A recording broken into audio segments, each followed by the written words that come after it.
चोर सास बहू। मोनी और मालती दोनों सास बहू एक नंबर की चंट औरत थीं। दोनों की एक नहीं जमती, लेकिन जब बात चोरी की आती तो दोनों पक्की वाली सहेली बन जाती। चोरी करना तो मानो इनकी पुरानी आदत थी। लोगों का सामान ऐसे गायब करके गायब हो जाती कि पता ही नहीं चलता। ऐसे ही एक दिन, अरे ममता, ये नेकलेस कितने का लिया? बड़ा महंगा दिख रहा है।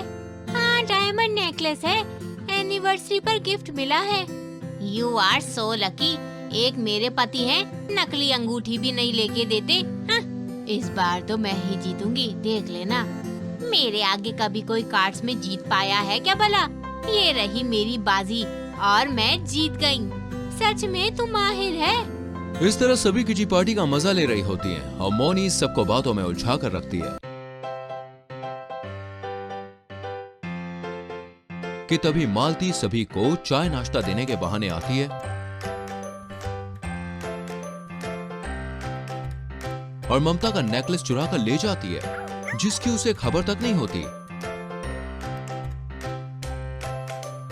वही पार्टी खत्म होने के बाद, अरे ओ महारानी, नेकलेस दे। कौन सा नेकलेस माँ जी? जो तूने ममता के गले से चुराया है। दे रही है या पुलिस को कॉल करके बता दूं? अच्छा, चोरी और चोर से सीना जोरी, ऐसे नहीं चलेगा। 50-50 कर लो। फिर दोनों 50-50 कर लेती हैं। ऐसे ही एक दिन दोनों सास बहू मंदिर जाती हैं। अरे भैया, घोर अनर्थ हो गया। माता के गहने चोरी हो गए। जिसने भी गहने चुराए पाप लगेगा। जाने कैसे कैसे लोग हैं दुनिया में, सबको हराम की कमाई ही चाहिए। बहू, ये ज्यादा हो गया। चल निकलते हैं यहाँ से, इससे पहले कि पुलिस आ जाए। फिर दोनों वहाँ से रफू चक्कर हो जाती हैं। बहू, घर का राशन खत्म हो गया है। ये लो माँ जी 2000 रुपए, अब इसी में एडजस्ट कर लेना। वैसे तो ये कम है, लेकिन हो जाएगा। फिर मोनी दुकान पर राशन लेने जाती है, जहाँ 10,000 रुपए का बिल बनता है। भैया कुछ तो कम करो, 10,000 का बिल है, मेरे पास तो 2,000 ही हैं। अरे माँ जी, मैं कोई दानवीर की औलाद नहीं हूँ जो कम करूँ या फिर रहम करूँ। अरे 2000 है तो 2000 का ही सामान मिलेगा। वही दे दो।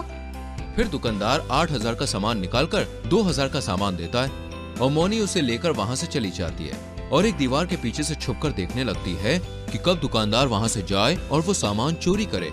तभी दुकानदार किसी काम से अंदर जाता है और मोनी मौका पाकर काउंटर पर रखा 8,000 का सामान भी चुरा ले, साथ ही जल्दी से गले से 4,000 रुपए एक्स्ट्रा चुरा लेती है। देख बहू, आज मैंने तेरे 2,000 से 12,000 का मुनाफा किया। चोरनी, सब पता है मुझे। तू कौन सी शरीफों की खानदान से है? फिर दोनों हंसने लगती हैं। वही शाम के समय, माँ जी, बहुत दिनों से शॉपिंग नहीं की, चलो ना शॉपिंग करने चलते हैं। शॉपिंग करने या कपड़े चुराने? इसके बाद दोनों सास बहू मॉल में शॉपिंग करने जाती हैं, जहां उन्हें जो भी अच्छा लगता है सब चुराकर अपने पर्स में डाल लेती हैं।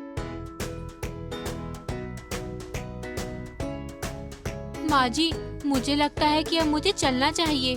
हाँ, लग तो मुझे भी रहा है, लेकिन देखना कितना मस्त मस्त सामान है यहाँ और चुराने का मन कर रहा है बहुत। माँ कहती थी कि जो मन करे वही करना चाहिए। तेरी माँ भी चोर थी? नहीं, वो डाकू थी। खानदानी फ्रॉड का है। तुम कौन सी बहुत बड़ी साहूकार हो तो तुम चोरनी ही ना। बहू इतनी तेज बोलती है कि वहाँ खड़े सारे लोगों को पता चल जाता है कि वो चोरनी है और दोनों की तलाश होती है, जहाँ उनके पर्स से ढेर सारे महंगे महंगे कपड़े और ज्वेलरी निकलती है, साथ ही बहुत सारा कैश भी। मैं अभी पुलिस को कॉल करता हूँ। हम बहुत शरीफ घर से हैं, हमें जाने दो। हाँ हाँ, प्लीज हमें जाने दो। शरीफ लोग भी चोरी करने लगे, वाह जी वाह। इसके बाद मैनेजर उनकी खूब बेइज्जती करता है और उन्हें पुलिस के हवाले कर देता है। चोरनी कहीं की, तेरी वजह से ही मैं जेल में फंस गई हूँ आज। आप चोरनी, सब आपका किया धरा है।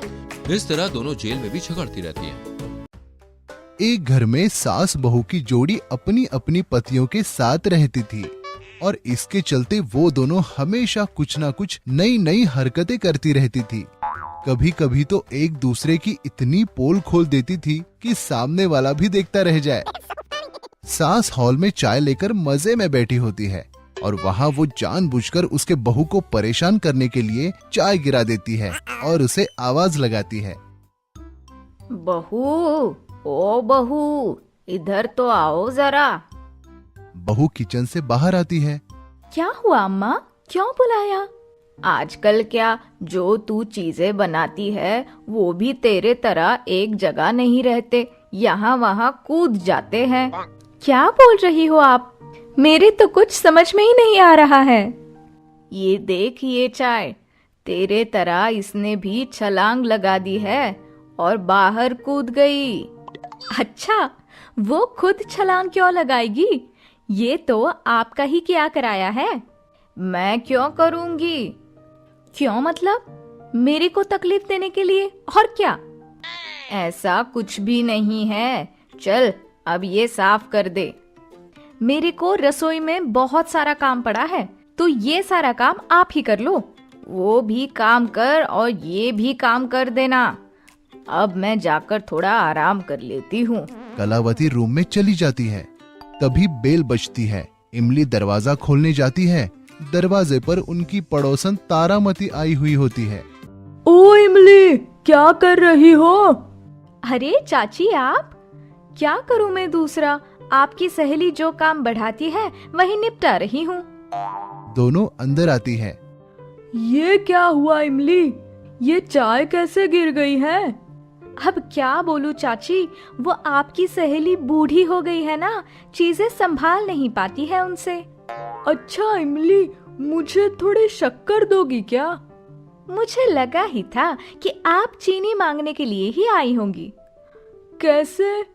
अम्मा बोल रही थी सुबह, आज 20 तारीख है, तो वो बाजू वाली भिखारन भैंस आज चीनी मांगने के लिए जरूर आएगी। भिखारन भैंस और मैं? ऐसा कहती है वो? अभी देखती हूँ उसको। कलावती, ओ कलावती, बाहर तो आओ तुम। कलावती बाहर आती है। अरे तारामती, क्यों इतना टाई टाई कर रही हो? क्यों मतलब? तू खुद सांड की तरह है और मुझे भैंस बोल रही है तू। क्या बोल रही है तू ये? मैंने कब कहा तुझे भैंस? खाली भैंस नहीं, तूने तो मुझे भिखारन भी कहा। क्या बोल रही हो? मैंने ऐसा कुछ भी नहीं बोला। पूछो तुम्हारी बहू को। बहू, क्या बोल रही है ये? क्या कहा तूने इसको? अम्मा, आपने ही तो सुबह कहा था कि आज भिखारन भैंस चीनी मांगने आएगी। तेरी अक्ल क्या घास खाने गई है? मैंने इसके बारे में तो नहीं कहा था। वो तो मैंने वो सुभद्रा के बारे में कहा था। 4-4 दिन बाद आती है वो चीनी मांगने। अच्छा, उसके बारे में बोली थी आप?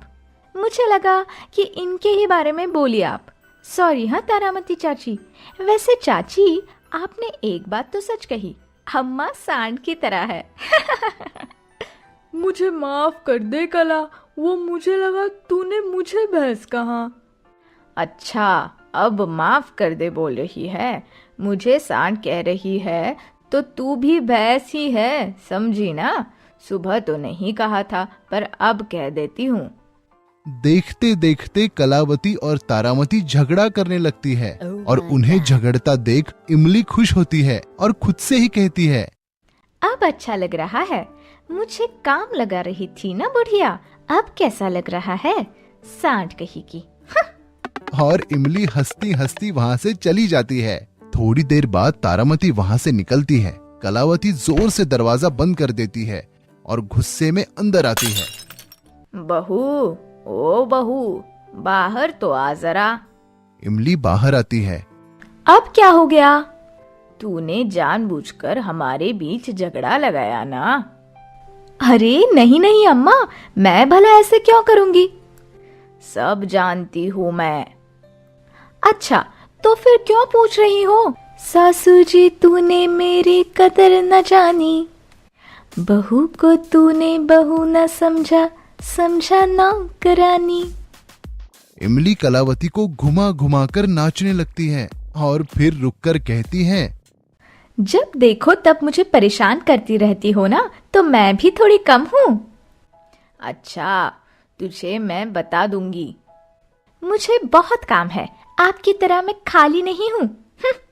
इमली वहाँ से मुंह बनाकर चली जाती है। थोड़ी देर बाद बेल बजती है। इस बार कलावती दरवाजा खोलने जाती है। कलावती दरवाजा खोलती है, सामने इमली की दोस्त मीता आती है। अरे बंदरिया, तू आई है? चाची, क्या कह रही हो? बंदरिया क्यों बोल रही हो? अरे अब जो इमली तुझको बुलाएगी वही तो मैं भी बुलाऊंगी ना। क्या? यानी इमली मुझे बंदरिया बोलती है? सिर्फ बंदरिया नहीं बोलती है वो बिटिया, वो तो ये भी कहती है कि तुझ में कुछ अक्ल नहीं है। वो तो तेरा पति 2 नंबर का पैसा कमाता है, तू सारे सहेलियों पर पैसा उड़ाती रहती है, उसी कारण तेरे से बात करती है। क्या? सच में? तू अंदर तो आ, मैं तेरे सामने अभी सारा सच लाती हूँ, सिर्फ तू चुप बैठे रहना। ठीक है चाची। वो दोनों मिलकर अंदर आती है। मिताली चुपचाप सोफे पर बैठ जाती है। अंदर से इमली आवाज देती है, अम्मा, कौन आया है? कोई भी नहीं। अच्छा बहू, वो आज तेरी दोस्त आने वाली थी ना, जिसे तू वो क्या बोलती है? वो बंदरिया? अरे उसका कुछ फोन नहीं आया, शायद नहीं आने वाली होगी। अरे वो कितनी प्यारी दिखती है, तू क्यों उसको बंदरिया बोलती है? क्या? वो और सुंदर? अरे उसका पति 2 नंबर का पैसा कमाता है और वो जाती रहती है पार्लर में मुंह पर मेकअप थापने। अच्छा, फिर अगर तुझको वो पसंद ही नहीं है तो क्यों उससे बातें करती हो? अरे अम्मा, वो बहुत पैसे वाली है, पार्टी में हम सारे उसके पैसों पर ही मजा करते हैं। वैसे भी उसमें अक्ल तो है नहीं। अगर उसको पता चला तुम उसके बारे में क्या सोचती हो तो उसे क्या लगेगा? क्या करेगी वो बेवकूफ औरत, कुछ नहीं कर लेगी। थोड़ा उसको मीठा बोल देती हूँ तो पागल हो जाती है, सिर्फ उसकी झूठी तारीफ करते रहने की। यानी तू उसकी जो तारीफ करती रहती थी सारी झूठी थी, उसकी सच्ची तारीफ करे मेरी जुत्ती। और अगर उसने ये सब सुन लिया तो? इमली बाहर आते हुए कहती है, फिर क्या करेगी वो बंदरी? और इमली को सामने मीता बैठी दिखती है तो इमली झूठ मूठ वाला हंसती है। अरे मीता, तुम कब आई और कुछ बता के नहीं आई? जब तुम मेरे तारीफों के पुल बांध रही थी तब आई थी मैं। सुनना मीता, वो तूने जो सुना वो सब सच था और अच्छा हुआ मैंने सब सुन लिया। अरे नहीं नहीं मीता, तुझे गलतफहमी हो रही है। हो नहीं रही, हो गई थी कि तू मेरी दोस्त है, पर आज आंखें खुली है मेरी। मीता, मेरी बात तो सुन लो। मुझे तेरी कोई बात नहीं सुनने की। और हाँ, अब जो 5 स्टार में पार्टी अरेंज की है ना तूने, उसके सारे पैसे अब खुद ही दे देना। हमारा 2 नंबर का पैसा तो नहीं मिलेगा अब। और मीता वहाँ से गुस्से से निकलती है। इमली उसके पीछे उसको आवाज देते दरवाजे तक जाती है, पर मीता कुछ नहीं सुनती, वो वहाँ से निकल जाती है। कलावती हंसने लगती है और खुद से कहती है, मुझसे होशियारी कर रही थी, अब आया ना मजा। इमली गुस्से से वापस आती है। अम्मा, क्यों किया ये सब? क्या किया मैंने? कुछ भी तो नहीं किया। आपने सब जानबूझकर किया ना ये सब? सब पता है तो पूछ क्यों रही हो? आपने ये अच्छा नहीं किया है अम्मा। अच्छा, जो तूने किया वही मैंने किया, भूल गई? ओ पापड़ वाले, पंगा ना ले, पंगा ना ले। और कलावती इतराते चले जाने लगती है। इमली देखती है और कहती है, कुछ बात नहीं, अब आपने ये किया ना तो मेरे पास आपका एटीएम कार्ड है, अब तो सारा बिल उससे ही पेड होगा। ये क्या कह रही है? ओ पापड़ वाले, पंगा ना ले, पंगा ना ले। और इमली इतराती चली जाती है। कलावती देखती रहती है।